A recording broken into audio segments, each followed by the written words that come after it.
Hola, bienvenidos todos. Soy Señora Nelson and I am here to help you master Spanish. Now, if you're watching this and you have never learned Spanish, maybe to the extent that you want to, keep in mind, if you go to elizabethteachesspanish.com, there I'm starting to upload different classes that you can take. Now I have kind of a beginning Spanish 1 and 2, but I will soon do an introduction to Spanish. If you're starting from ground zero and you just want to learn colors, numbers, all of that, that will be up shortly. And then of course I will get into more Spanish 2, 3, 4, I don't know, more advanced, intermediate, whatever the word would be. It will keep going up. So keep your eyes open, elizabethteachesspanish.com. It's right there. And of course, please like and subscribe.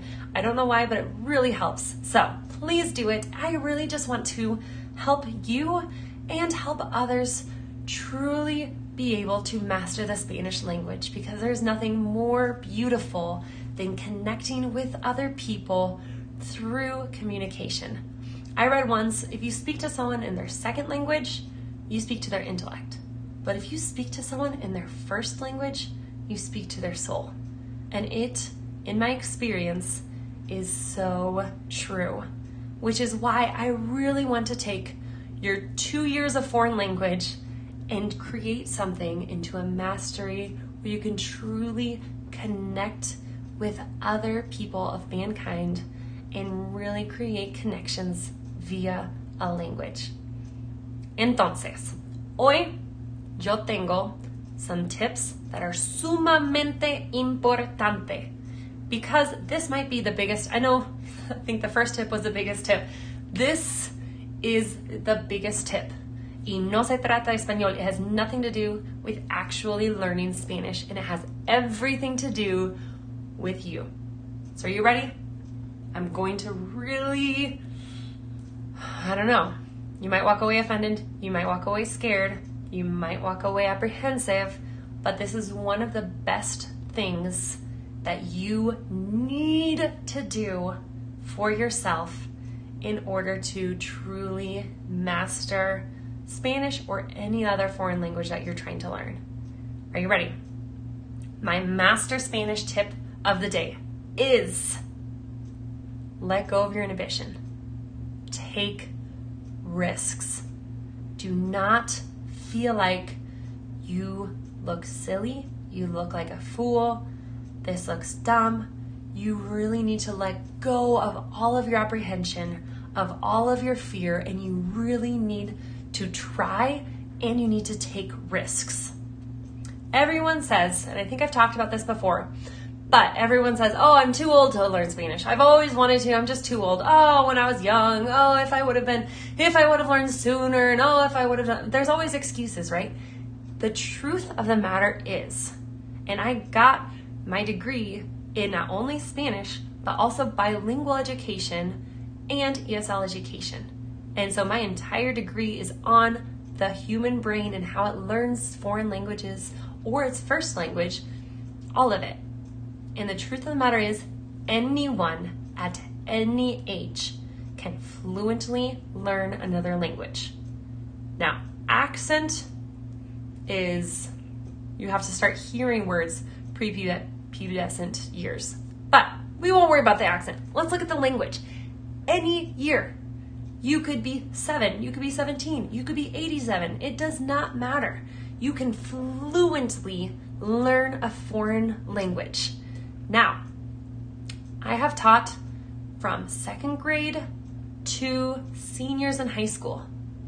And it is astounding to see the difference in what these students are able to accomplish. And it all comes down to inhibition. It all comes down to inhibition. Because when I tell a little 2nd grader, oh, say amarillo, y rojo, y azul, y anaranjado, they say amarillo, rojo, azul, anaranjado, and they're cute little 2nd grade, because they're eager and they want to learn, and they just say whatever they hear, right? And then I tell a 9th grader or a 10th grader, okay, say amarillo, y rojo, y azul, y anaranjado. And they look at their friends And they really quietly say amarillo, rojo, azul.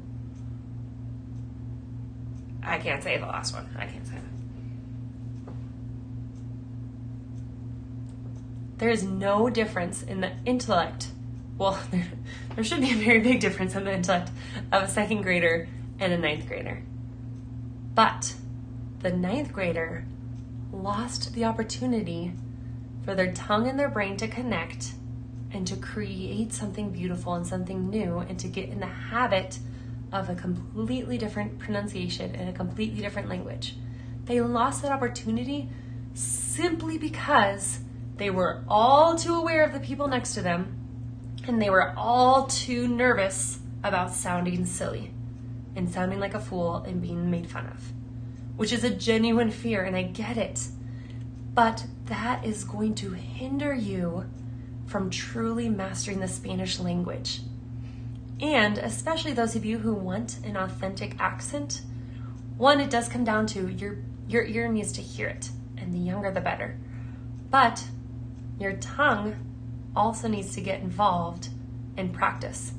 Because, for example, an R in English, say R, say red. Your tongue's chilling, right? It's taking a nap in the back of your mouth. I don't know. In Spanish, you say R, and your tongue is touching the tip of your mouth. And you say rojo, and it's touching the tip of your mouth. And you say perro, and I'm exaggerating, but your tongue is super, super, super involved. There are different ways of pronunciation. Same thing with the J, right? We say Juliet. It's like a G, J. It's the kind of the front of our mouths. But in Spanish, it's kind of the back of our mouths. Rojo. Anaranjado. Once again, I'm exaggerating, but it's a sound that's coming almost from the back of our mouths. It sounds ridiculous. It sounds silly. When people, to this day, and I have lived in other countries, I have majored in Spanish, and when I pronounce different countries, all my friends who are monolingual Spanish speakers just laugh. And they say, ha ha ha ha. She said, ha ha ha ha. Right? It happens, and it will happen to you. I guarantee, and it's going to be silly, and you're going to sound silly, and you're going to feel silly, but you have to get past that, because that is the one and only route to full immersion and full mastery of the Spanish language. When I was in elementary school, I said I learned Spanish from an Argentinian.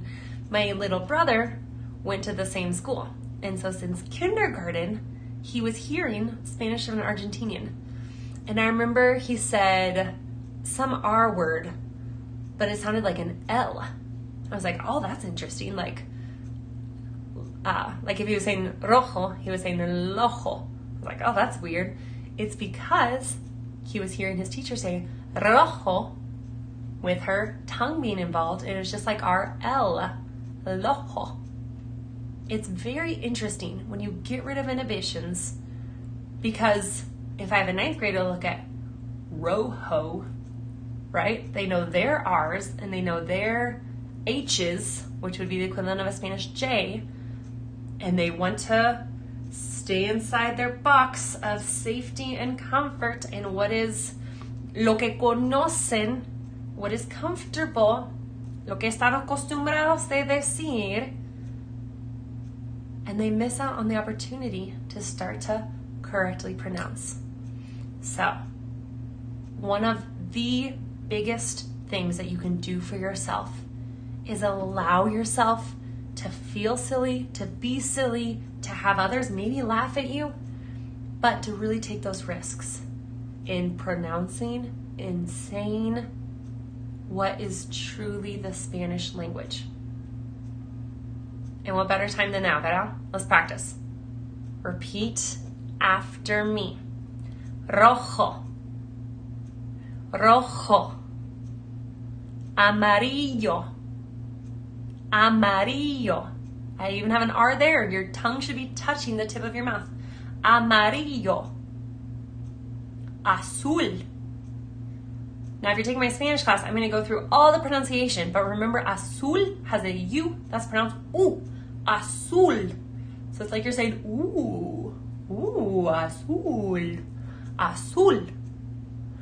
Anaranjado. I'm exaggerating it, pronounce it with me. Anaranjado, anaranjado. Your tongue's involved, the back of your mouth is involved, todito, ¿verdad? Todito. And I'm proud of you. You pronounced it with me. You worked with it. You overcame right now in this moment by yourself on YouTube. You overcame your inhibition. And that is what you need to keep doing in order to truly grow to a fluent level. Now, if you like that, like and subscribe. In the comments, I want you to tell me what are the funnest words to pronounce and what have been the hardest words to pronounce. And or tell me a story about when you really stepped outside of your comfort zone and you really took a risk. Maybe you met someone in only Spanish and you don't know that much, but you really took that risk. I want to applaud you. I want to applaud all of your successes. So tell me about it in the comments, like and subscribe. And if you want to keep learning, go to elizabethteachesspanish.com and there you can find some classes. Have a great day. I look forward to seeing you guys next week.